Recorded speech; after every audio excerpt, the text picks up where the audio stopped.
नारायणं नमस्कृत्य नरं चैव नरोत्तमं देवीं सरस्वतीं व्यासं ततो जयमुदीरयेत्। नष्टप्रायेष्वभद्रेषु नित्यं भागवतसेवया भगवती उत्तमश्लोके भक्तिर्भवती नैष्टिकी। कृष्णाय वासुदेवाय देवकीनन्दनाय च नन्दगोपकुमाराय गोविन्दाय नमो नमः। ॐ अज्ञानतिमिरन्धस्य ज्ञानाञ्जनशलाकया चक्षुरुन्मिलितं येन तस्मै श्रीगुरवे नमः। नमो ॐ विष्णुपादाय कृष्णप्रेष्ठाय भूतले श्रीमते भक्तिवेदान्त स्वामिन्निति नामिने। नमस्ते सारस्वती देवे गौरवाणी प्रचारिणे निर्विशेषा शून्यवादी पाश्चात्य देशतारिणे। जय श्री कृष्ण चैतन्य प्रभो नित्यानंद श्री अद्वैत गदाधार श्रीवासादि गौर भक्तवृंद। हरे कृष्णा कृष्ण कृष्ण हरे हरे, हरे राम राम राम हरे हरे।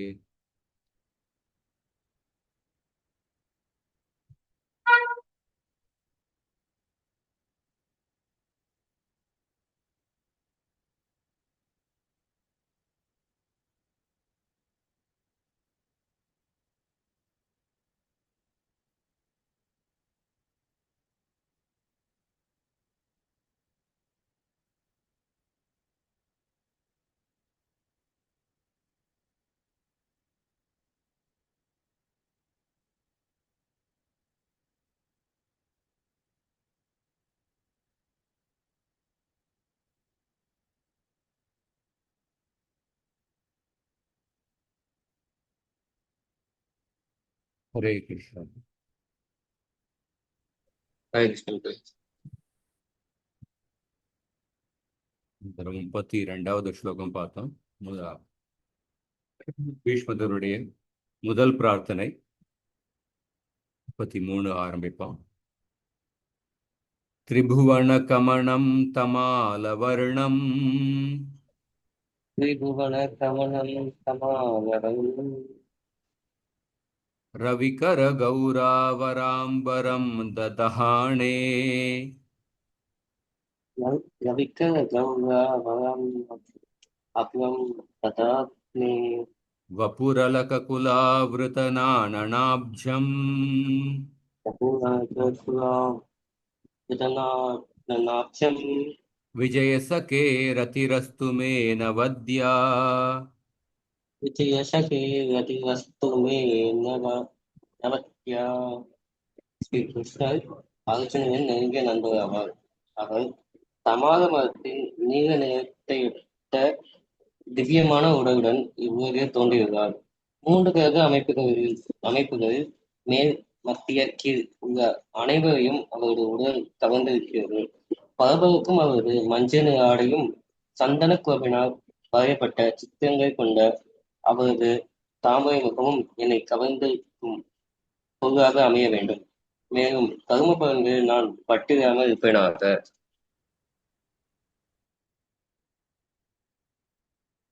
त्रिभुवन कमणं तमालवर्णं रविकर गौरा वराम्बरं ददाणे वपुरलककुलावृतनाननाब्जं विजयसखे रतिरस्तु मे नवद्या।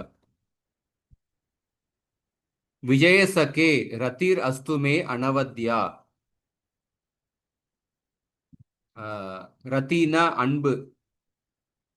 கிருஷ்ணரிடத்தில்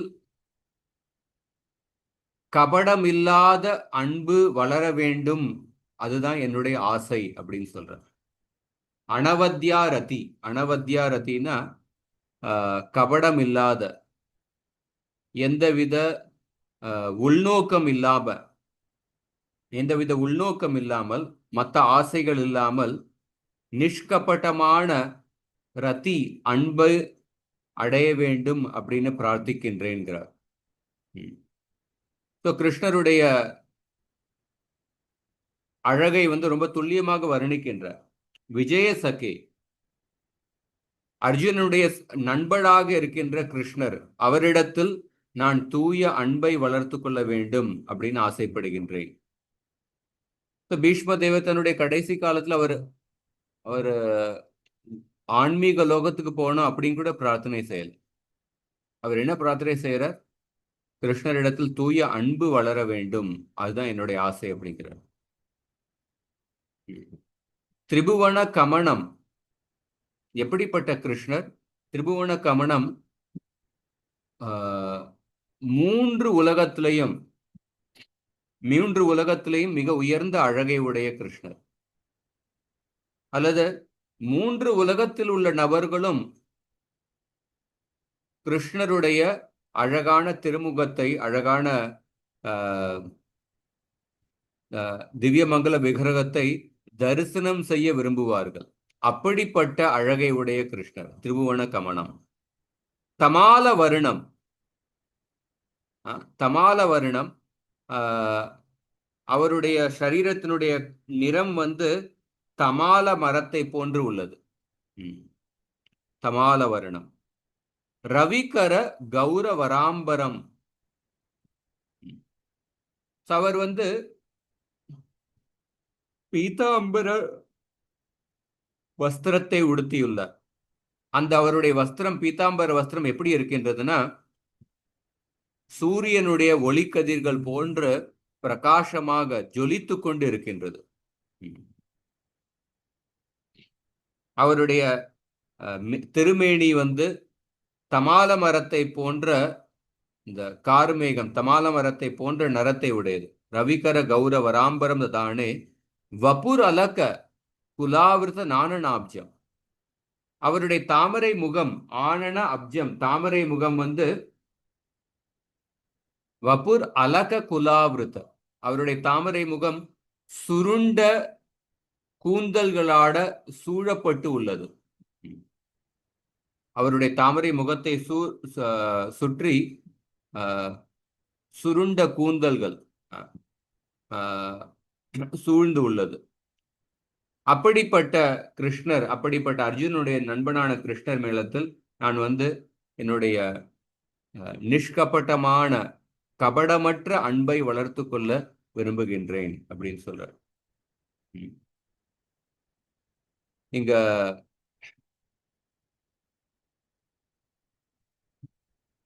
இந்த ஸ்லோகத்திலேயும் பிரபுபாதர்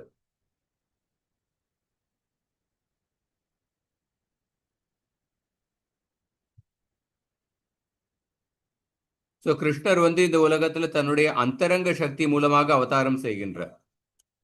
அப்ப அவர் அவருடைய அழகை காண்பிக்கும் பொழுது அந்த அழகு மூன்று உலகத்தில் உள்ள எல்லோரையும் ஈர்க்கின்றது. உத்தவர் 3வது ஸ்கந்தம் 2வது அத்தியாயத்துல கிருஷ்ணரை பத்தி நினைத்து கொண்டு ஒரு ஸ்லோகத்தை சொல்றார். யத்தர்ம சூணோர் பதராஜ சூயே நிரீக்ஷ்ய திருக் ஸ்வஸ்தயனம் திரிலோக காத்யேன சாத்யேக கதம் விதாத்துர் அர்வாக்ஸ்ருதவ் கௌஷலம் இத்யமன்யத். ராஜசூய யாகத்துல கிருஷ்ணர் அந்த பங்கேற்க வந்த பொழுது, அந்த ராஜசூய யாகத்தில் பங்கேற்பதற்காக பல தேவர்கள் மூன்று உலகத்திலிருந்து வந்திருந்தார்கள். அவர்கள் கிருஷ்ணரை தரிசனம் செய்த பொழுது அவர்கள் என்ன நினைத்தார்கள்னா, பிரம்மாவனுடைய படைப்பிலேயே மிக அழகான நபர் இவர் தான் அப்படின்னு அவங்க நினைச்சார்கள்.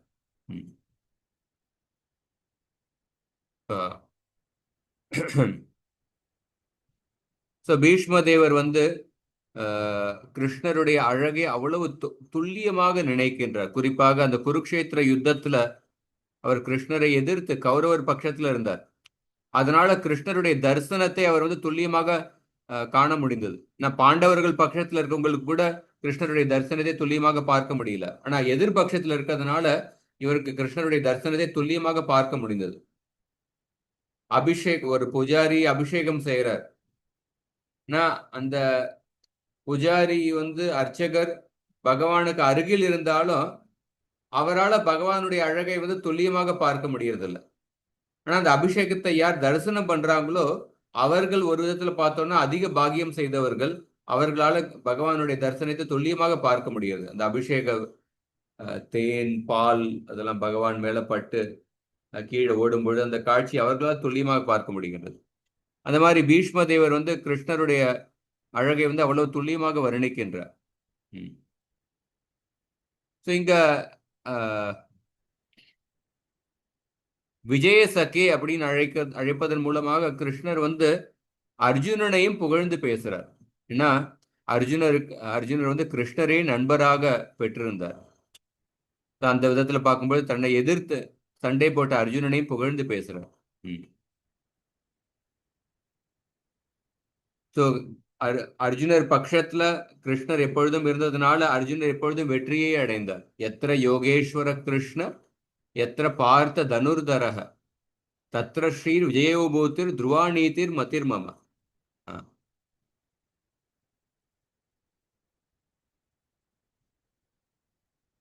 இங்க பீஷ்ம தேவர் வந்து கிருஷ்ணரோடு உள்ள வீரிய ரசத்தை வந்து அனுபவிக்கின்றார். ஒரு பக்தர் கிருஷ்ணரிடத்தில் பலவிதமான உறவுகளை வைத்திருக்கின்றார். தாசிய ரசம், சாந்த ரசம், சக்கிய, வாத்சல்ய, மாதுரியம்.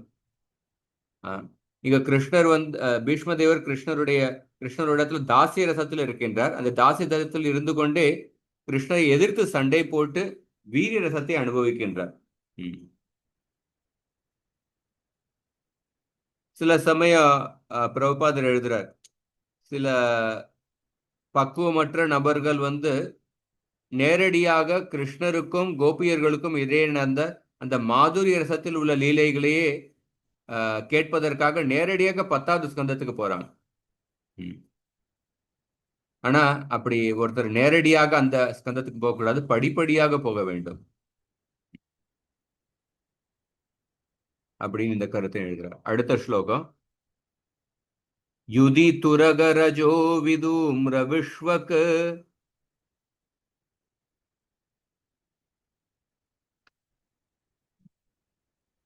युति तुरकरजो वितोम्र विश्वत् कचलुलित श्रमवार्यलङ्कृतास्ये प्रचलूलित श्रमवारि अलङ्कृताशि मम निशित शरैर्विभिद्यमान मम निशित शरैर्विभिद्यमान त्वचि विलसत् कवचेस्तु कृष्ण आत्मा त्वचि विलसत् कवचेस्तु कृष्ण आत्मा.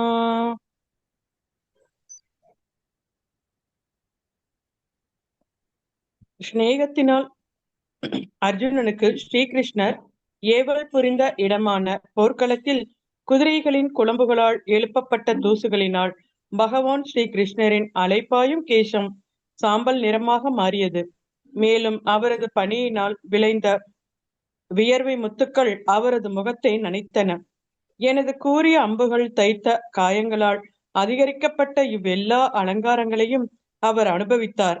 என் மனம் ஸ்ரீ கிருஷ்ணரிடமே ஆழ்ந்து விடட்டும். ஹரி கிருஷ்ணன். யுதி துரக ரஜோ விதூம்ர விஸ்வக் கச்சலுலித ஸ்ரமவாரி அலங்கிருதாஸ்யே. இந்த ஸ்லோகத்தில் அவ்வளவு துல்லியமாக வர்ணிக்கின்றார். மம நிஷித ஷரைர் விபித்தியமான துவச்சி விலசத் கவச்சேஸ்து கிருஷ்ண ஆத்மா. இந்த ஸ்லோகத்திலே பிரார்த்தனை என்னன்னா, கிருஷ்ண ஆத்மா. ஆத்மா அப்படிங்கிற வார்த்தை வந்து 3 விஷயத்தை குறிக்கின்றது. ஷரீரம், ஆத்மா மற்றும் அந்த கரணம். அந்த கரணத்துக்குள்ள மனது, புத்தி, அகங்காரம், சித்தம் இதெல்லாம் அடங்கியுள்ளது. பீஷ்மருடைய பிரார்த்தனை என்னன்னா, என்னுடைய ஷரீரம், ஆத்மா, மனது, புத்தி, அகங்காரம் இதை எல்லாத்தையும் கிருஷ்ணரிடத்தில் சமர்ப்பிக்கின்றேன் அப்படின்னு இந்த பிரார்த்தனை. அந்த கிருஷ்ணரை வந்து துல்லியமாக வர்ணிக்கின்றார். யுதி துரக, குருக்ஷேத்திரனுடைய யுத்த காலத்துல வந்து குதிரைகள் ஓடிக்கொண்டிருந்ததுனால அந்த குதிரைகளினுடைய ஓட்டத்தினால தூசி வந்து மேல எழுந்தன, தூசி பறந்தன. துரக ரஜோ விதூம்ர விஸ்வக், தூசி வந்து மேலே பறந்தன. அந்த தூசி வந்து கிருஷ்ணருடைய கூந்தலை வந்து சாம்பல் நிறமாக மாற்றியது. விதூம்ர விஸ்வக் கச்ச லுலித. கிருஷ்ணர் வந்து அந்த ரதத்தை ஓட்டி கொண்டிருந்ததுனால அவருடைய கூந்தல் வந்து இந்த மாதிரி இங்கே அங்கே அசைந்து கொண்டு இருந்தது. கச்ச லுலித. அவருடைய அந்த ரதத்தை வேகமாக ஓட்டி கொண்டிருந்தனால அந்த வேகத்தினால அவருடைய கூந்தல் வந்து ஒரு இடத்துல இருந்து இன்னொரு இடத்துக்கு வந்து இந்த மாதிரி அது வந்து அசைந்து கொண்டு இருந்தது. கச்ச லொலித்த. ஸ்ரம ஸ்ரம ஸ்ரம அப்படிங்கிற இதன் மூலமாக கிருஷ்ணர் வந்து அர்ஜுனனை காப்பாற்றுவதற்காக அவர் ஸ்ரமத்தை எடுத்துக்கொண்டு அர்ஜுனனை காப்பாற்றுவதற்காக முயற்சி எடுத்துக்கொண்டு இருந்தார். அர்ஜுனனை காப்பாற்றுவதற்காக, அர்ஜுனனுக்கு சேவை செய்யறதுக்காக அவர் வந்து ஸ்ரமத்தை எடுத்துக்கொண்டு அந்த ரதத்தை ஓட்டி கொண்டு இருக்கின்றார். அப்படி உழைத்து கொண்டு இருக்கிறதுனால அவருக்கு வந்து வேர்த்தது. அந்த வேர்வையினால அவருடைய முகத்துல ஸ்ரம வாரி அப்படிங்கிறது வந்து அவருடைய முகத்துல வந்து நீர் துளிகள் ஸ்ரமவாரி அலங்கிருத்தாசி அவருடைய முகத்தை வந்து அலங்கரித்து கொண்டு இருந்தன. வேர்வையினால வருகின்ற நீர் துளிகள் அவருடைய முகத்தை அலங்கரித்து கொண்டு இருந்தன. இந்த ஸ்ரமவாரி இந்த வார்த்தை மூலமாக எப்படி கிருஷ்ணர் தன்னுடைய பக்த வாத்சல்யத்தா குணத்தை வெளிப்படுத்துகின்றார். அர்ஜுனனுக்காக ஸ்ரமத்தை எடுத்துக்கொண்டு ரதத்தை ஓட்டி கொண்டு இருக்கின்றார். மம நிஷித ஷரைர் விபித்தியமான. பீஷ்மர் சொல்றார், நான் வந்து நான் கூர்மையான பானத்தை கிருஷ்ணர் மேல செலுத்தினேன். என்னுடைய கூர்மையான பானங்கள் வந்து நான் கிருஷ்ணர் மேல செலுத்தப்பட்டன. விபித்தியமான. ஆனா கிருஷ்ணர் மேல செலுத்தப்பட்டதுனால துவச்சி விலசத் கவச்சேஸ்து அவருடைய சரீரத்துக்குள்ள அந்த பானங்கள் துளைத்தன. அப்படிப்பட்ட கிருஷ்ணர் மேல நான் என்னுடைய அகங்காரம், ஷரீரம், மனது, புத்தி, அந்த கரணம், சித்தம் எல்லாவற்றையும் சமர்ப்பிக்கின்றேன் அப்படின்னு சொல்றேன். இங்க பார்க்கும் பொழுது பொதுவாக ஒருத்தர் வந்து ரொம்ப அவருடைய முடியெல்லாம் நிறைச்சி போச்சு, அல்லது சாம்பல் நிறமாக ஆகிவிட்டது, அல்லது அவர் ஒருத்தர் ரொம்ப வேர்த்து கொண்டு இருக்கின்றார், வேர்வை வேட்டுதுன்னா அப்ப அந்த நபர் வந்து அது வந்து அவருடைய அழகுக்கான அறிகுறி கிடையாது. ஆனா இங்க பீஷ்மர் கிருஷ்ணர் மேல உள்ள ஆழ்ந்த அன்புனால கிருஷ்ணருடைய அழகை வந்து அவ்வளவு துல்லியமாக வர்ணிக்கின்றார். பொதுவாக ஒருத்தர் வேர்த்து கொண்டிருந்தார்னா அது அழகனுடைய அறிகுறி கிடையாது. ஆனா கிருஷ்ணர் வந்து அவருக்கு அந்த கடும் உழைப்பினால அவருடைய உடம்புல வேர்வை இருந்தாலும் அவருடைய அழகை வந்து அதிகரிக்கின்றன. அவருடைய கூந்தல்ல சாம்பல் நிறத்தை அடையும் பொழுது அதுவும் அவருடைய அழகை அதிகரிக்கின்றது. இங்க வந்து விஸ்வநாத் சக்கோதாக்கு ஒரு கருத்தை எழுதுறார், ரசபூர்வ கழுத்தை எழுதுறார். மம நிஷித ஷரைர் விபித்தியமான என்னுடைய கூர்மையான அம்புகள் வந்து கிருஷ்ணருடைய மேனியை துளைத்தன அப்படின்னு வர்ணிக்கின்றார். ஆனா பிரபுபாதர் எழுதுறார், பிரபுபாதர் விஸ்வநாத் சக்கோதாக்கூர், பீஷ்ம தேவர் வந்து எதிர்பட்சத்துல இருந்ததுனால அவருக்கு வந்து கிருஷ்ணர் மேலே அம்பை செலுத்த வேண்டியிருந்தது. ஆனா பீஷ்ம தேவர் வந்து கிருஷ்ணருடைய தூய பக்தர்.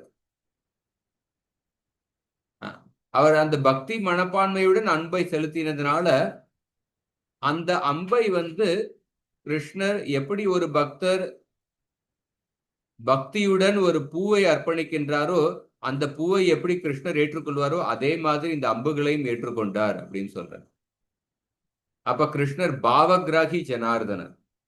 அவர் நாம் வந்து நம்ம எதை சமர்ப்பிக்கின்றோம் அதை விட நம்ம வந்து எந்த மனப்பான்மையுடன் சமர்ப்பிக்கின்றோம் அதை வந்து கிருஷ்ணர் பார்க்கின்றார். அல்லது விஸ்வநாத் சக்கரவர்த்தி எழுதுறார், ஒரு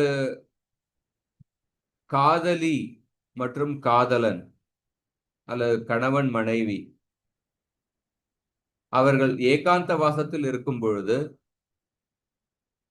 அந்த காதலி காதலனை தன்னுடைய பல்லால் கூட கடிக்கின்றார். அதை அந்த காதலன் இந்த காதலி அவரை கடித்தாலும் அதை அந்த காதலியினுடைய அன்பை பார்த்து அதை ஆனந்தத்துடன் ஏற்றுக்கொள்கின்றார். அந்த காதலன் காதலி அவரை கடிப்பதை அந்த காதலன் ஆனந்தத்துடன் அதை ஏற்றுக்கொள்கின்றார். அதே மாதிரி பீஷ்ம தேவர் கிருஷ்ணரை தன்னுடைய கூர்மையான அம்புகள் மூலமாக துளைத்தாலும் கிருஷ்ணர் அந்த கூர்மையான அம்புகளை எப்படி ஒரு காதலன் காதலியினுடைய காதலி கடிப்பதை ஆனந்தத்துடன் ஏற்றுக்கொள்கின்றாரோ அதே மாதிரி கிருஷ்ணர் ஆனந்தத்துடன் ஏற்றுக்கொள்கின்றார் அப்படின்னு சொல்றார்.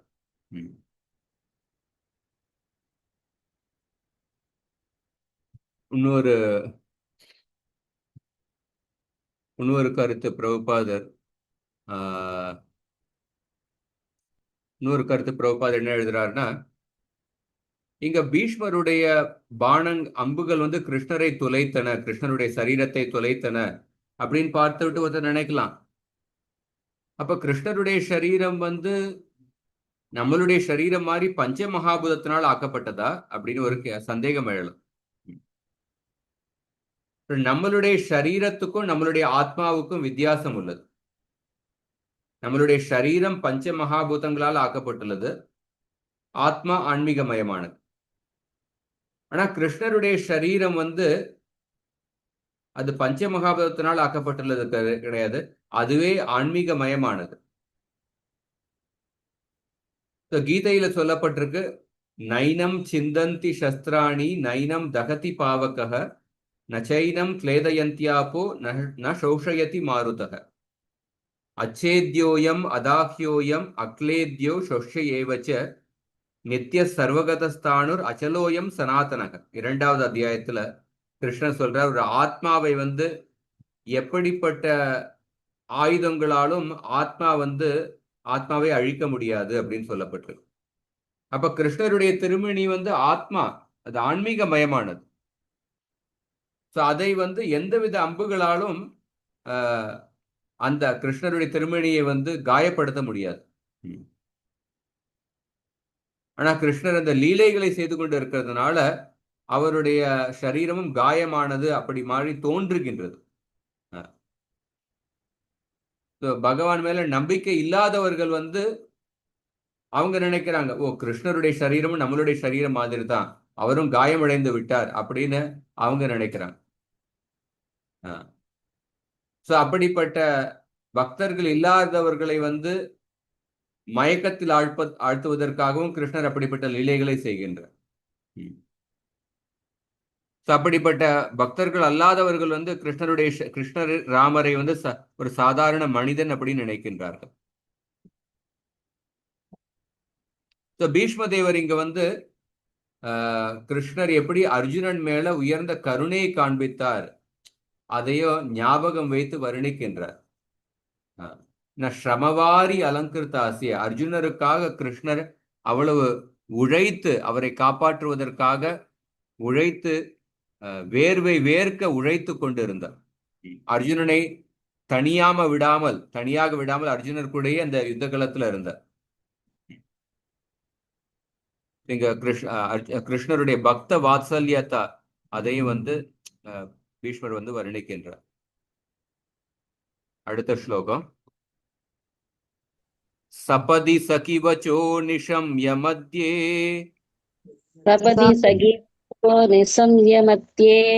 நிஜ பரயோர்பலயோரதம் நிவேஷ்ய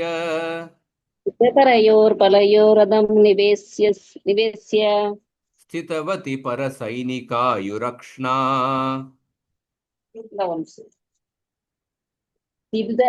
சிதவதி பரோ சைனிகாயு அசனா கிருதவதி பார்த்த சகேரதிர்மமாஸ்து.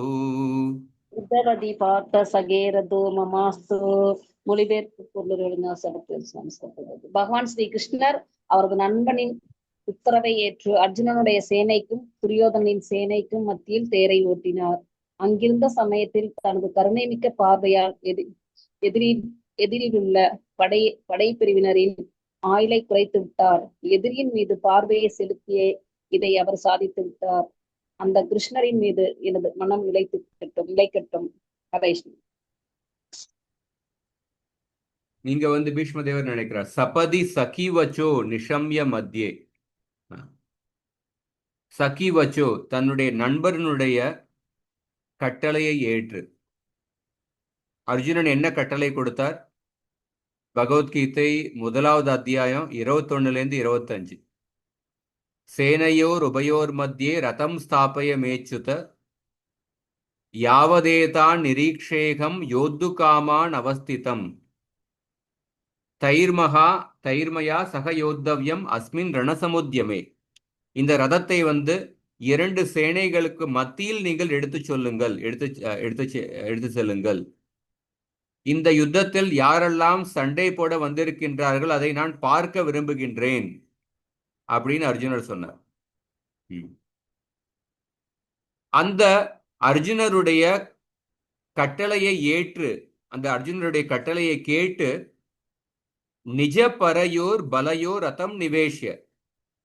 கிருஷ்ணர் வந்து அந்த ரதத்தை வந்து 2 சேனைகளினுடைய நடுவில் கொண்டு சென்றார். நடுவில் கொண்டு சென்று அர்ஜுனர் கிட்ட சொன்னார், பீஷ்ம துரோண பிரமுகதக சமவேதான் குருநிதி.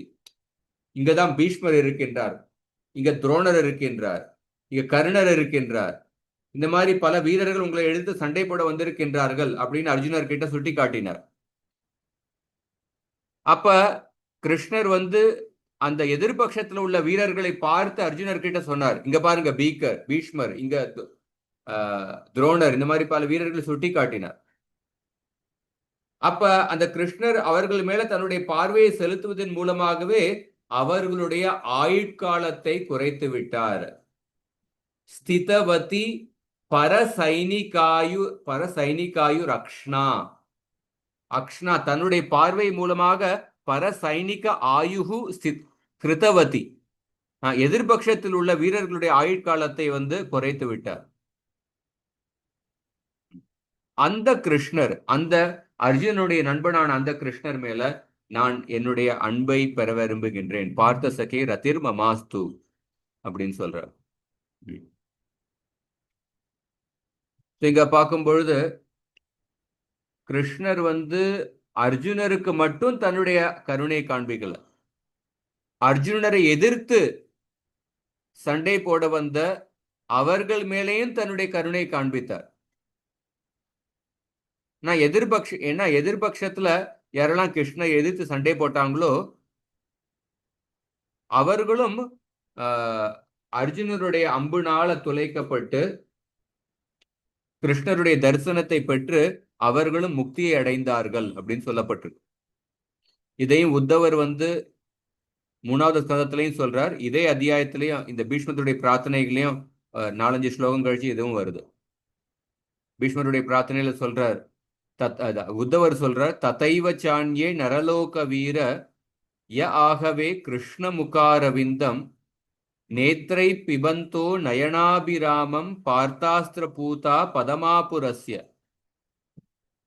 அந்த குருக்ஷேத்திர யுத்த பூமியில வந்து அர்ஜுனுடைய அம்புனால யாரெல்லாம் துளைக்கப்பட்டனரோ அவர்கள் எல்லோரும் தங்களுடைய பாவங்களிலிருந்து தூய்மை அடைந்தனர், பாவங்களிலிருந்து விடுபட்டனர். பார்த்தாஸ்திர பூதா. அதுக்கப்புறம் கிருஷ்ணருடைய தரிசனத்தை வந்து தன்னுடைய கண்கள் மூலமாக அவருடைய கிருஷ்ணருடைய தரிசனம் அப்படிங்கிற அமிர்தத்தை பருகினர். நேத்ரை பிபந்தோ நயனாபிராமம். அப்ப பதமாபுரஸ்ய அவர்கள் வந்து வைகுண்டத்தை அடைந்தனர் அல்லது பிரம்மஜோதி அடைந்தனர் அப்படின்னு சொல்லப்பட்டிருக்கு. ஸோ இங்க இந்த ஸ்லோகத்திலையும் பிரபுபாதர் வந்து 1வது அத்தியாயத்தை மேற்கோள் காட்டி சொல்றார். ம். எப்படி கிருஷ்ணர் எதிர்பட்சத்துல இருக்கவர்களுக்கு முக்தியை கொடுத்தார் அதையும் சொல்றார். அடுத்த ஸ்லோகம். வியவஹித புருதனாமுகம் நிரீக்ஷ்ய व्यवहितपृदनामुहं निरीक्ष्य ஸ்வஜனவதாத் விமுகஸ்ய தோஷ புத்யா स्वजनवदात् विमुखस्य दोषबुद्ध्या குமதிமகரத் ஆத்மவித்யயாயஷ் कुमदिम् अहरत् आत्मविद्यया यस् சரணரதி பரமஸ்ய தஸ்ய மேஸ்து. சரணரதி பரமஸ்ய தஸ்ய மேஸ்து. மொழிபெயர்ப்பு. போர்க்களத்தில் தனக்கு முன் இருந்த வீரர்களையும் சேனாதிபதிகளையும் பார்வையிட்ட அர்ஜுனன் அறியாமையினால் கலக்கமடைந்ததாக காணப்பட்ட பொழுது அவ்வகவான் அவருக்கு ஆன்மீக அறிவை புகட்டி அவரது அறியாமையை களைந்தார். அவரது தாமரை பாதங்கள் எப்பொழுதும் என்னை கவர்ந்திழுக்கும் பொருளாக அமையட்டும். இந்த ஸ்லோகத்துல பீஷ்ம தேவர் கிருஷ்ணர் எப்படி பகவத்கீதையை உபதேசித்து அர்ஜுனனுடைய அறியாமையை அகற்றினார் அதை ஞாபகப்படுத்தி சொல்றார். வியவஹித கிருதனாமுகம் நிரீக்ஷ்ய. அந்த குருக்ஷேத்திர யுத்த பூமியில யுத்த பூமியில அணிவகுத்து நின்ற அந்த சேனைகளை பார்த்த பின் முகம் நிரீக்ஷ்ய ஸ்வஜனவதாத் விமுகஸ்ய தோஷ புத்திய. அர்ஜுனன் நினைச்சார், என்னுடைய உறவினர்களை கொல்வதன் மூலமாக நான் பாவத்தை செய்வேன், பாவத்தினால களங்கம் அடைவேன் அப்படின்னு அர்ஜுனன் அந்த தர்ம யுத்தத்தை அதர்மம் அப்படின்னு நினைக்க ஆரம்பித்தார். கீதையினுடைய 1வது அத்தியாயத்தினுடைய சுருக்கம் என்னன்னா, அஸ்தான ஸ்நேக காருண்ய தர்மாதர்ம தியாகுலம் பார்த்தம் பிரபன்னமுத்திஷ்ய சாஸ்திரா அவதரணம் கிருதம். அர்ஜுனருடைய 3 தவறுகள், 3 தோஷங்கள் என்னன்னா, தவறான இடத்தில் தவறான நபர்கள் மேல கருணையை காண்பித்தார், தவறான நபர்கள் மேல அவர் அன்பை காண்பித்தார், தர்மமான யுத்தத்தை அதர்மம் அப்படின்னு நினைத்தார். அதுதான் அர்ஜுனனுடைய தோஷம். ஆனா அர்ஜுனன் கிட்ட இருந்த நல்ல குணம் என்ன? பார்த்தம் பிரபன்னம் உத்திஷ்ய, கிருஷ்ணருடைய திருவடியில் சரணடைந்தார். கிருஷ்ணருடைய திருவடியில் சரணடைந்ததுனால அவருக்கு கிருஷ்ணர் அவருக்கு சரியான உபதேசத்தை கொடுத்தார். ஸ்வஜனவதாத் விமுகஸ்ய தோஷ புத்தியா. அர்ஜுனர் நினைச்சார், நான் என்னுடைய உறவினர்களை கொல்வதன் மூலமாக நான் பாபத்தால் களங்கமடைவேன் அப்படின்னு. அப்படிப்பட்ட தோஷ புத்தி அவர்கிட்ட வந்தது. அதனால யுத்தம் செய்யறதுக்கு அவர் தயக்கப்பட்டு கொண்டு இருந்தார். அந்த அர்ஜுனனுடைய அறியாமையை குமதிம்னா மதினா புத்தி, குமதினா தவறான புத்தி. குமதிம் அகரத் ஆத்ம வித்யாயஷ், ஆத்மாவினுடைய ஞானத்தை, ஆத்மாவினுடைய தத்துவத்தை. அப்படின்னா ஜீவாத்மா பரமாத்மா 2 பேருடைய நிலையம், ஜீவாத்மா ஈஸ்வரன், ஆத்ம வித்யாவை ஆத்மாவினுடைய தத்துவத்தை உபதேசித்து அர்ஜுனனுடைய கூமதியை, தவறான புத்தியை அவர் அழித்தார். கூமதி மகரத் ஆத்ம வித்யாய சரணரதி பரமஸ்ய தஸ்ய மேஸ்து. அந்த கிருஷ்ணருடைய திருவடியில் நான் அன்பை பெற விரும்புகின்றேன், அவரிடத்தில் என்னுடைய அன்பு வளர வேண்டும் அப்படின்னு விருப்பப்படுகின்றேன் அப்படின்னு சொல்றாங்க. இங்க பார்க்கும் பொழுது இதுக்கும் பிரபுபாதரும் ரொம்ப அருமையான பொருளுரையெல்லாம் எழுதுறார். இங்க ஒரு கருத்து பிரபுபாதர் என்ன சொல்றாருன்னா, வியவஹித பிரதனாமுகம் நிரீக்ஷ்ய. அர்ஜுனர் அந்த யுத்த பூமியில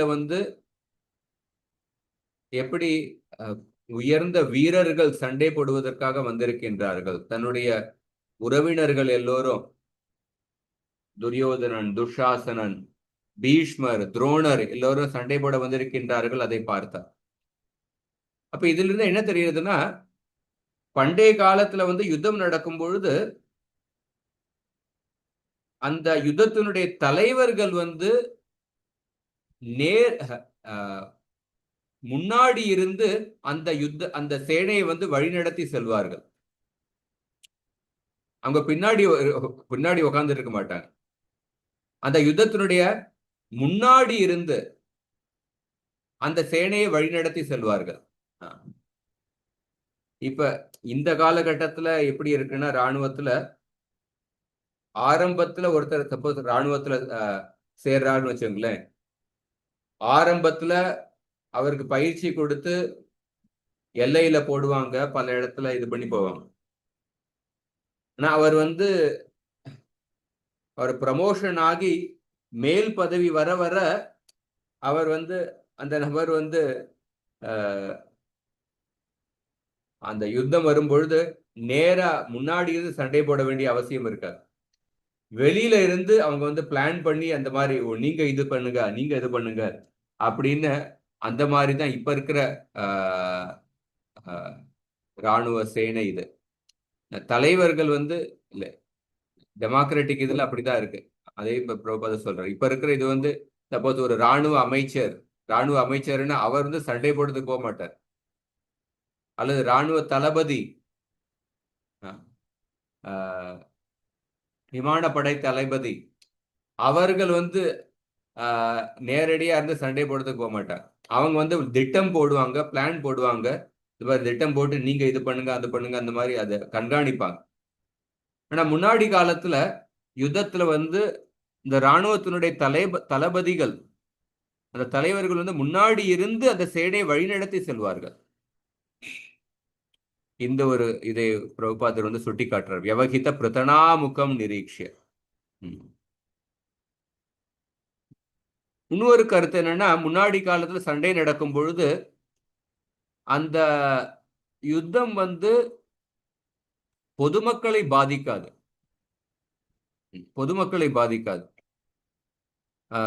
யுத்தம் நடக்கிறது வந்து தனி இடத்துல நடக்கும், யுத்த பூமியில. அதனால சாமானிய மனிதர்கள் வந்து பாதிக்கப்பட மாட்டார். ஆனா இந்த காலத்துல பொதுமக்களும் பாதிக்கப்படுகின்றார்கள். பல சமயம் இரவு நேரத்துல தான் யுத்தமே நடக்கிறது. அதனால்தான் முன்னாடி காலத்துல அந்த யுத்தத்தை வந்து தர்ம யுத்தம் அப்படின்னு சொல்றோம். அப்ப அந்த சமயத்துல அர்ஜுனர் எப்படி தன்னுடைய உறவினர்களை பார்த்து புலம்ப ஆரம்பித்தார். அப்ப அர்ஜுனர் சொன்னார், கிம்னோ ராஜ்யேன கோவிந்த கிம்போகே ஜீவிதேனவா ஏஷாம் அர்த்தே காங்கிதம்னோ ராஜ்யம் போகா சுகாணிச்ச. எனக்கு இந்த ராஜ்யத்தினால என்ன பயன், எவ்வளவு வசதி வந்தா என்ன பயன்? இப்ப எல்லா உறவினர்களே சாக போறாங்க. அதுக்கப்புறம் நான் வந்து வெறும் பதவி இந்த மாதிரி செல்வத்தை எல்லாம் பெற்றேன்னா இதனால என்ன பிரயோஜனம் அப்படின்னு அர்ஜுனன் நினைச்சு புலம்ப ஆரம்பித்தார். வேப்பத்துஷ ஷரீரேமே ரோம ஹர்ஷ ஜாயத்தே காண்டீவம் ஷம்சத்தே ஹஸ்தா துவச்சைவ பரிதகியத்தை. என்னுடைய ஷரீரம் வந்து எரிந்து கொண்டு இருக்கின்றது, எனக்கு மயிர்கூச்சல் ஏற்படுகின்றது, என்னுடைய காண்டீவ வில் வந்து நழுவிக்கொண்டு இருக்கின்றது, என்னுடைய தோல் துளைக்கப்பட்டு கொண்டு இருக்கின்றது. இந்த மாதிரி அர்ஜுனன் தன்னுடைய புத்தியை இழந்தான். ஆனா கிருஷ்ணர் வந்து இந்த மாதிரி அர்ஜுனருடைய புத்தியை இழக்க வைத்து அதன் மூலமாக இந்த உலகத்தினுடைய நலனுக்காக பகவத்கீதையை வந்து உபதேசம் செய்தார். அர்ஜுனர் மூலமாக. முன்னாடி டிவியில வந்து ஆரோக்கிய வாழ்வு அப்படின்னு ஒரு நிகழ்ச்சி வந்துட்டு இருந்தது. ஆரம்பத்துல இந்த மாதிரி தூர்தர்ஷனத்துல வந்த பொழுது அதுல வந்து வாரம் ஒரு டாக்டருக்கும் ஒரு மருத்துவரை வந்து ஒருத்தர் வந்து பேட்டி காணுவார். அந்த பேட்டி காண்கின்ற நபர் வந்து ஒரு வாரத்துல ஒரு குறிப்பிட்ட நோயை எடுத்துக்கொள்வார், டிபி. அதை பத்தி பல்வேறு கேள்விகளை வந்து கேட்பார். டிபிக்கான அறிகுறி என்ன, இதை டிபி உறுதி செய்யறதுக்காக என்ன டெஸ்ட் பண்ணணும், இதற்கான சிகிச்சை என்ன, இந்த மாதிரி அதை டீட்டெயில்டா கேட்பார். அடுத்த வாரம் வந்து புற்றுநோயை பத்தி பல்வேறு கேள்விகளை கேட்பார். அதுக்கு அடுத்த நேரம் மஞ்சள் காமாலையை பத்தி பல்வேறு கேள்விகளை கேட்பார். அப்ப அதை பார்த்துட்டு ஒருத்தர் கேட்டார், ஓ இந்த பேட்டி காண்றவருக்கு வந்து இவ்வளவு வியாதிகள் போல இருக்கு. போன வாரம் டிபியை பத்தி கேட்டார், இந்த வாரம் புற்றுநோய், அடுத்த வாரம் அதுக்கு முந்தின மஞ்சள் காமாலை பத்தி கேட்கிறார். இவருக்கு இந்த ஒரு நபருக்கு இவ்வளவு நோயோ அப்படின்னு நினைச்சு ஒருத்தர் வந்து ஆச்சரியப்பட்டு பரிதாபப்பட்டார். ஆனா உண்மையில அந்த பேட்டி காண்கின்ற நபருக்கு எந்த ஒரு நோய் கிடையாது. அந்த பேட்டி காண்கின்ற நபர் வந்து மற்றவர்களுடைய நலனுக்காக அவர்களுடைய சார்பாக அப்படிப்பட்ட கேள்விகளை எழுப்புகின்றார். அந்த மாதிரி கிருஷ்ணர் அர்ஜுனனை வந்து ஒரு வியாஜமாக வைத்து இந்த உலகத்தினுடைய எல்லா பந்தப்பட்ட ஜீவாத்மாக்களுடைய கட்டுண்ட ஜீவாத்மாக்களுடைய நலனுக்காக பகவத்கீதையை போதனை செய்தார். அடுத்த ஸ்லோகம். ஸ்வநிகமம் அபஹாய மத் பிரதிஜ்ஞாம் ஸ்வநிகமம் அபகாய மத் பிரதிஜ்ஞாம் ரிதமதிகர்த்தும் அவப்ளுதோ ரதஸ்தஹ ருதம் அதிகர்த்தும் அவப்ளுதோ ரதஸ்தஹ திருதரதச்சரணோவ்யயாச்சலத்குர் திருதரத சரணோப்யயாச்சலத்குர் ஹரிரிவ ஹந்துமிவம் கதோத்தரியஹ. ஹரிரிவஹந்தும் இவம் கதோத்தரிய. மொழிபெயர்ப்பு. அவரது சொந்த வாக்குறுதியை மீறி என் ஆசையை நிறைவேற்றும் வகையில் தேரிலிருந்து கீழே குதித்த அவர் அதன் சக்கரத்தை கையில் எடுத்துக்கொண்டு சிங்கம் யானையை கொன்றுவிட செய்வதைப் போல் என்னை நோக்கி விரைவாக ஓடி வந்தார். வழியில் அவரது மேலாடையும் கூட சரிந்து கீழே விழுந்தது. ஹரே கிருஷ்ண பிரபு. 37, 38 இந்த 2 ஸ்லோகத்துல வந்து பீஷ்மதேவர் வந்து எப்படி கிருஷ்ணர் தன்னுடைய பக்தரை வந்து தன்னை விட உயர்ந்த நிலைக்கு கொண்டு வந்தார், அதை நினைத்து இந்த 2 ஸ்லோகத்தை சொல்றார். ஸ்வநிகமம் அபகாய மத் பிரதிஜ்ஞாம். கிருஷ்ணர் வந்து குருஷேத்திர யுத்தத்துக்கு முன்னாடி அவர் வந்து சபதம் எடுத்திருந்தார், நான் வந்து இந்த யுத்தத்துல ஆயுதத்தை ஏந்த மாட்டேன் அப்படின்னு சபதம் எடுத்திருந்தார். ஆனால் கிருஷ்ணர் அந்த சபதத்தையும் கைவிட்டு விட்டு, தன்னுடைய சபதத்தையும் கைவிட்டு விட்டு, என்னுடைய சபதம் உண்மையாக வேண்டும் அப்படிங்கிறதுக்காக கிருஷ்ணர் தன்னுடைய ரதத்திலிருந்து கீழே வந்து ரிதம் அதிகர்த்தும் அவப்ளுதோ ரதஸ்தக, ரதத்திலிருந்து கீழே வந்து பக்கத்துல உள்ள ஒரு ரதத்தினுடைய உடைந்த ரதத்தினுடைய சக்கரத்தை தன்னுடைய கையில் ஆயுதமாக ஏந்தி என்னை தாக்குவதற்காக வந்தார். திருத ரத சரணோ வியாச்சலத்குர். எப்படி ஒரு சிங்கம் வந்து யானையை தாக்குவதற்காக வருகின்றதோ அந்த மாதிரி பக்கத்துல உள்ள ஒரு உடைந்த ரதத்தினுடைய சக்கரத்தை எடுத்துக்கொண்டு என்னை தாக்குவதற்காக வந்தார். அப்ப அவர் வரும் பொழுது கதோத்தரியக, அவருடைய அங்கவஸ்திரம் கூட கீழே விழுந்து விட்டது. அதையும் பொருட்படுத்தாமல் என்னை தாக்குவதற்காக வந்தார். இந்த சம்பவத்துக்கு பின்னாடி என்ன கதைனா, ஒரு முறை வந்து அந்த குருக்ஷேத்திர யுத்தத்தின் சமயத்துல துரியோதனர் வந்து பீஷ்மர் கிட்ட வந்தார். நீங்க ஒரு நாள் சாயந்தரத்துல நீங்க வந்து உங்களுடைய முழு சக்தியை பயன்படுத்தி யுத்தம் செய்யவில்லை, அதனால தான் எவ்வளவு நாள் ஆனதுக்கு அப்புறமும் நாம் எதிர்பார்த்த அளவுக்கு பாண்டவர்களுக்கு வந்து சேதாரம் ஏற்படவில்லை. ஏன்னா நீங்க வந்து பாண்டவர்கள் மேல உள்ள பாசத்தினால நீங்க உங்களுடைய முழு சக்தியை வெளிப்படுத்தவில்லை அப்படின்னு பீஷ்மதேவர், துரியோதனன் வந்து பீஷ்மதேவரை வந்து நீங்க எதிரிகளுக்காக அன்பு இருக்கிறதுனால எதிரிகளுக்காக செயல்படுகின்றீர்கள் அப்படின்னு பீஷ்மதேவரை சந்தேகத்தை பேசினார்.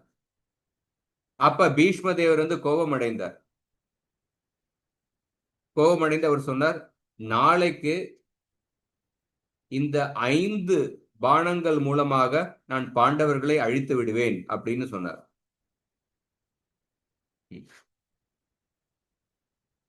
அப்ப துரியோதனன் வந்து அதுக்கு அவர் சொன்னார், ஓகே, நீங்க வந்து இந்த 5 பாணங்களை என்கிட்ட தந்துருங்க, இந்த 5 பாணங்களை என்கிட்ட தந்துருங்க, நான் வந்து நாளைக்கு தரேன் அப்படின்னு சொன்னார். அப்ப துரியோதனன் அந்த 5 அம்புகளை எடுத்துக்கொண்டு அவர் போனார். அப்ப அந்த சமயத்துல கொஞ்ச நேரம் கழிச்சு, நான் கிருஷ்ணர் பரமாத்மாவாக இருக்கிறதுனால கிருஷ்ணர் வந்து அர்ஜுனரை வந்து துரியோதனை சந்திக்கிறதுக்காக போக வச்சார். அர்ஜுனரும் கிருஷ்ணரும் வந்தனர். அப்ப துரியோதனை சந்திக்கிறதுக்காக வராங்க. அந்த காலகட்டத்துல தர்ம யுத்தமா இருக்கிறதுனால ஒரு யுத்தம் முடிஞ்சதுக்கு அப்புறம் சாயந்தரம் சமயத்துல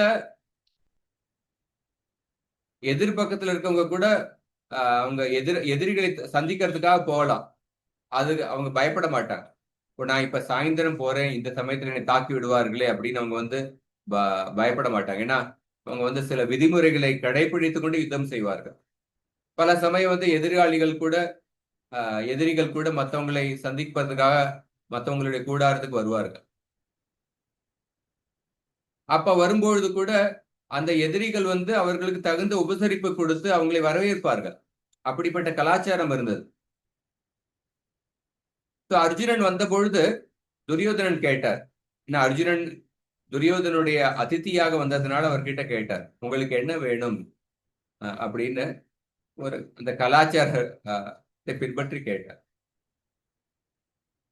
அப்ப கிருஷ்ணர் அர்ஜுனர் கிட்ட சொன்னார், நீங்க அந்த பீஷ்மர்கிட்டேந்து பெற்ற அந்த 5 அம்புகளை கேளுங்கள் அப்படின்னு சொன்னார்.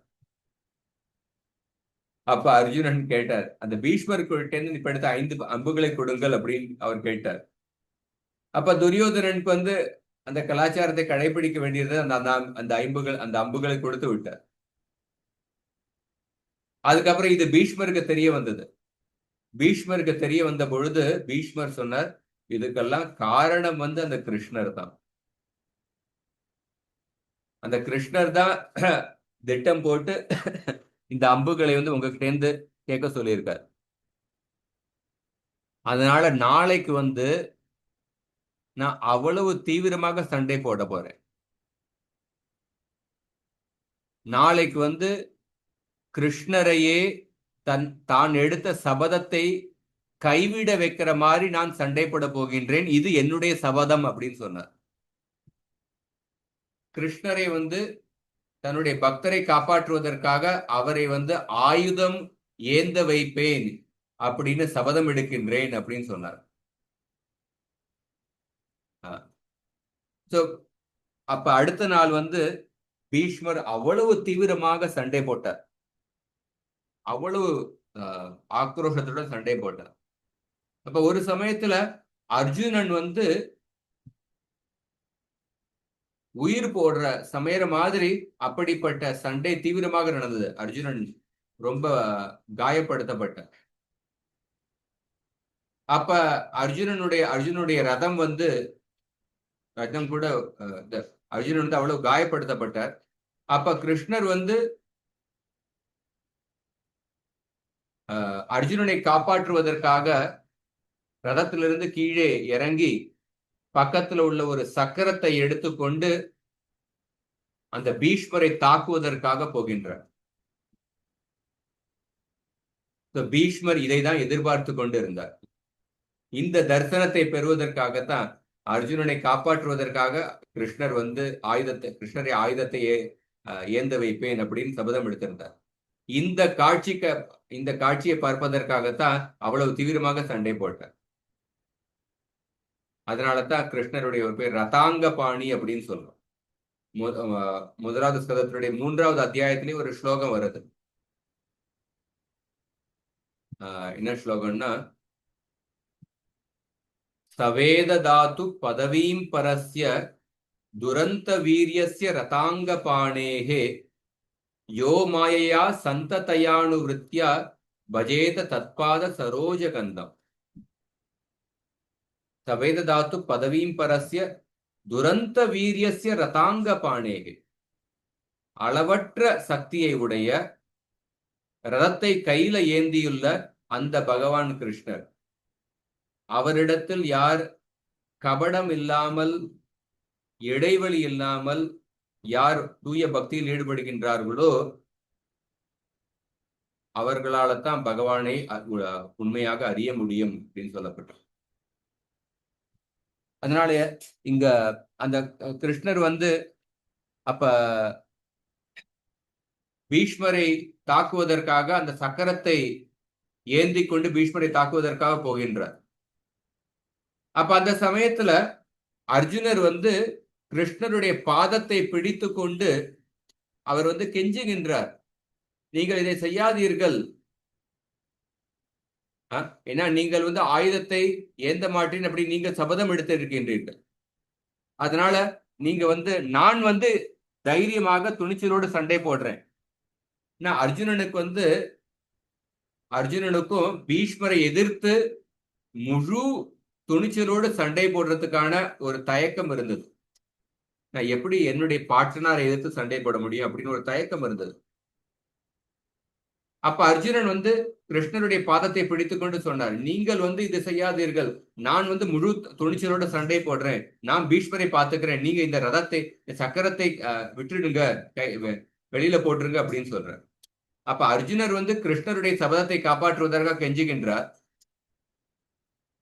கிருஷ்ணர் வந்து பீஷ்மருடைய சபதத்தை நிறைவேற்றுவதற்காக அந்த ரதத்தினுடைய சக்கரத்தை எடுத்து பீஷ்மரை வந்து தாக்குவதற்காக செல்கின்றார்.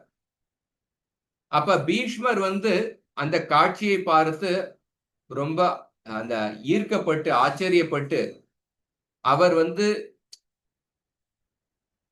நான் உங்களிடத்தில் சரணடைய விரும்புகின்றேன், நான் இந்த யுத்தத்திலிருந்து ஓய்வெடுக்க விரும்புகின்றேன், என்னுடைய வாழ்க்கையில இவ்வளவு பல வருடம், நான் பீஷ்ம தேவர் 450 வருடம் இருந்தார், பல வருடங்கள் நான் வந்து பல காரியங்களை செய்ய வேண்டியிருந்தது, நான் வந்து இப்பொழுது உங்களிடத்திலே சமர்ப்பிக்க விரும்புகின்றேன் அப்படின்னு பீஷ்ம தேவர் அந்த கிருஷ்ணருடைய அந்த ரதாங்க பாணி அந்த தரிசனத்தை பார்த்து அவரும் கிருஷ்ணரால ஈர்க்கப்பட்டு அவர் என்ன சொன்னார், நான் இந்த யுத்தத்திலிருந்து நான் வந்து ஓய்வெடுக்க விரும்புகின்றேன், உங்களிடத்தில் முழுவதாக சரணடைய விரும்புகின்றேன் அப்படின்னு அப்படிப்பட்ட உணர்வை வெளிப்படுத்தினார்.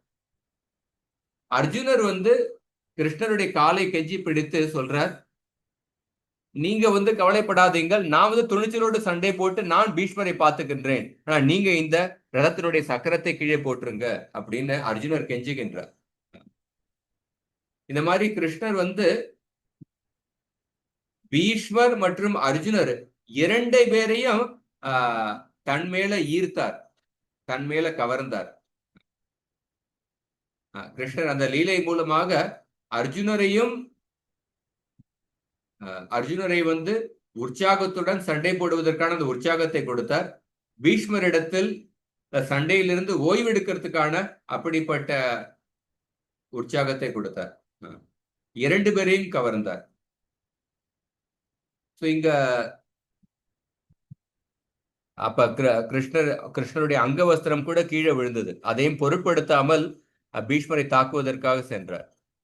இதைத்தான் வந்து பீஷ்ம தேவர் இங்க ஞாபகப்படுத்தி சொல்றார். இதுல ஒரு கருத்து விஸ்வநாத் சக்கரவர்த்தி எழுதுறார், இந்த லீலையை வந்து அந்த யுத்த பூமியில் உள்ள எல்லோரும் கூட தரிசனம் பண்ண முடியல, பீஷ்ம தேவர் மற்றும் அர்ஜுனன் தான் தரிசனம் பண்ணாங்க அப்படின்னு அவர் சொல்றார். கிருஷ்ணர் வந்து அந்த ரதத்துல ஒரு உருவத்துல இருந்து கொண்டு இன்னொரு உருவத்துல ரதத்திலிருந்து கீழே எழுந்து சக்கரத்தை கையில ஏந்தி பீஷ்மரை தாக்குவதற்காக செல்கின்றார். அப்படின்னு இந்த லீலை வந்து பீஷ்மர் மற்றும் சில பேர் தான் தரிசனம் பண்ணார்கள் அப்படின்னு சொல்ற. ஏன்னா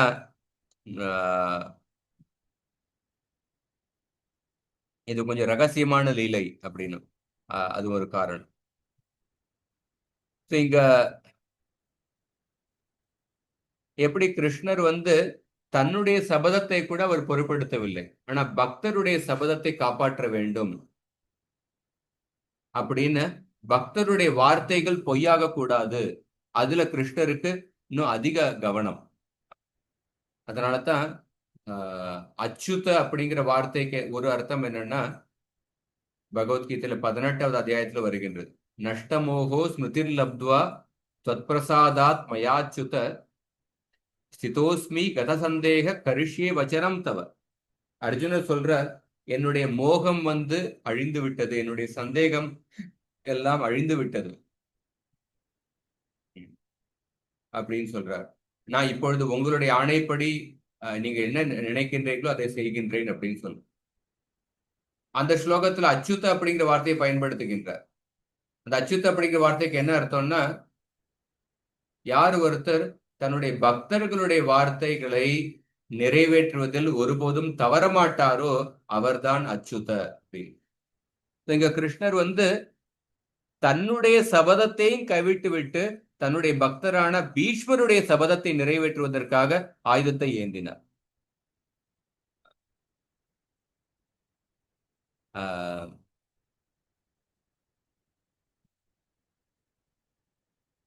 பிரபுபாதருடைய பொருளுரையில இப்போ முக்காவாசி இது நம்ம பார்த்துட்டோம். பிரபுபாதருடைய பொருளுரையில என்ன இருக்குன்னு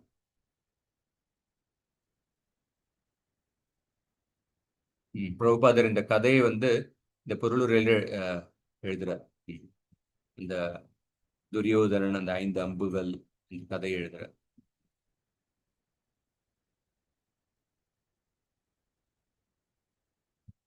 அடுத்த ஸ்லோகம் 38லிருந்து அடுத்த வாரம் பார்ப்போம். அடுத்த வாரம் இந்த பிரார்த்தனைகளை அவசியம் முடித்து இன்னும் 6 பிரார்த்தனைகள் இருக்கு. அதுக்கப்புறம் தொடர்ந்து ஹரே கிருஷ்ணா.